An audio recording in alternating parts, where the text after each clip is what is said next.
And all eyes are on Bengaluru and the control center tomorrow at ISTRAC in Peenya. Bengaluru just on the outskirts, as we will be live here on Republic TV, getting you the live pictures and the live commentary from the control center in exactly about 20 hours from now.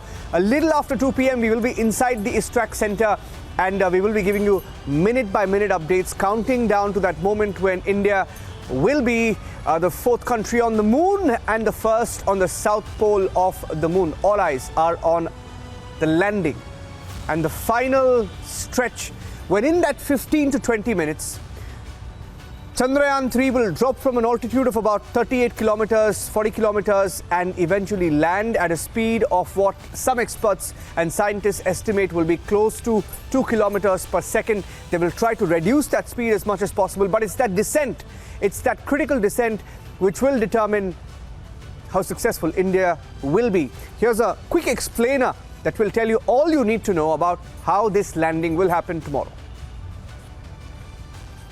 A lot of viewers asking why the south pole of the moon, and you're looking at some of the videos, beautiful videos that have come in the last few days, clear, colorful images of the moon as captured by Chandrayaan-3, and you're looking at these pictures. This is a model to scale which you can look at, and I'm just going to tell you a little bit as you focus on this model about what is going to happen and what has happened when the visuals came in. Now, ISRO has released images of the moon, and these were images captured by the lander position detection camera, or the LPDC, of the Chandrayaan-3 mission. The altitude was about 70 kilometers from the surface of the moon. These are images that are assisting the lander module. This is the lander module. If you look at this, this is a lander module. This is to scale. Just to give you an idea, this is the lander module that will eventually land on the moon. And this is the rover, the models to scale, just to give you an idea of about how things will unfold tomorrow evening, a little after 6 p.m. Now, the soft landing will happen on the lunar surface. And just to also tell you about the different kind of equipment on the Chandrayaan-3 that's going to land on the moon. The lunar far side has been captured by the lander hazard detection avoidance camera. Now, this is a very critical camera that will also decide where it will have to land tomorrow evening. This camera will assist in locating a safe landing area. So if you're looking at all of these, if you're looking at this topography, they will basically look at a safe landing area. Now, the speed at which landing happens on the south pole of the moon tomorrow is estimated to be at about 1.8 kilometers per second. Suesha, that's a lot of speed, and that is why the kind of equipment that they have, they are hoping will be able to sustain that kind of speed. They will want to reduce that speed as much as possible. And this camera that is sending the images right now from the propulsion module and the lander modules. Now, these cameras are critical, and they will assist in locating a safe landing area. They will assist in locating a safe landing area without boulders or deep trenches. So if you look at the kind of images, of course, we all know that there are craters on the moon, there are deep trenches on the moon, and they will be looking to look at an area without boulders during the descent. And this is a camera that has been developed by the Ahmedabad-based Space Application Center. And to achieve the mission objectives, several advanced technologies are present in the lander that you see here. This is the lander module, and that is why it is so critical. That is what these cameras are doing essentially. You know, Suesha, when those videos come in, those videos are basically telling you and giving an indicator to the control room, the topography of the moon, and based on those videos and the images that are coming in, they will decide where to land tomorrow. And I think that is why it becomes so critical. And they're talking about the 15-20 minutes of terror. We'll talk about that in detail much later. But also to mention, Niranjan, that as Mr. Somnath has said, that all the errors that were made in Chandrayaan-2, they've learned from that. They've tried to eliminate that. So even in a situation that the speed is higher than what they want it to be, let's say it goes to 3 kilometers per second, in that case also the lander module will not topple. Yes. It will make a vertical descent, and it will not meet the same fate in any case, because they've covered on every aspect in that sense. Yes. To be able to ensure that not only is the lander stronger, it is robust, it has stronger legs, there is a higher fuel capacity, there is increased solar energy and solar cells that have been installed, but also the very fact that it is a larger landing site. So as opposed to what it was previously of 500 meters by 500 meters. Now it is 4 by 2.5 kilometers.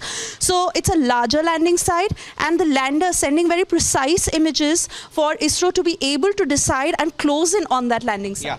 Just one last point that I want to make as we focus on this model to scale.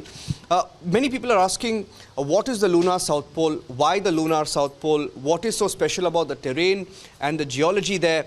Now, the terrain and geology at the moon's South Pole are distinct from other regions. Why? They are permanently shadowed craters that provide extremely cold conditions that allow water ice to accumulate and persist, which means it is the best place to explore to see if there was water ever there.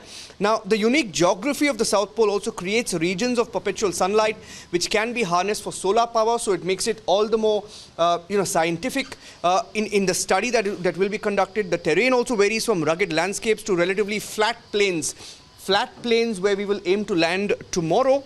And that will, of course, offer a diverse range of scientific opportunities. So that's a little bit about why we are trying to land on the South Pole.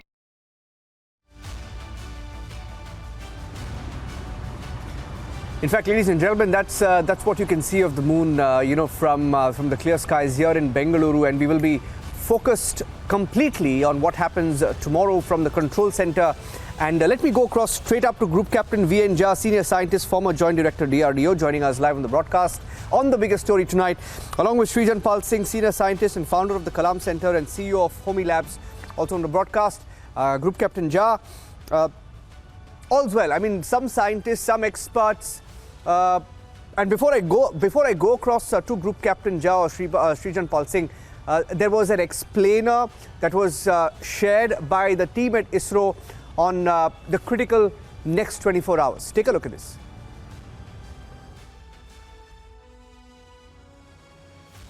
Chandrayaan-3 spacecraft is being sent to the moon with the objective of making yet another focused attempt to slowly land on the lunar surface and to explore it with the help of a rover. Following the spacecraft launched by India's most capable rocket, LVM-3, the Chandrayaan-3 lander carrying a rover within it will be carried into an orbit around the moon by the propulsion module. A little later, the lander will separate from that module and will attempt to make a soft landing in the south polar region of the moon. This region is of intense interest as it has many permanently shadowed craters which could contain water ice and precious minerals. Chandrayaan-3 lander has 4 scientific instruments or payloads, of which one will study the moonquakes, while the other one studies as to how the surface of the moon allows heat to flow through it. The third one will study the plasma environment near the moon's surface. And the fourth instrument will enable scientists to measure the distance between the Earth and Moon very accurately. The 2 instruments on the rover help us study the composition of the Moon's surface using X-rays and laser, respectively. While the lander and rover will be in direct contact with each other, the propulsion module circling the moon will observe the light coming from Earth, the only planet which we know which is definitely teeming with life. This observation will help in understanding the nature of distant planets circling stars other than the Sun.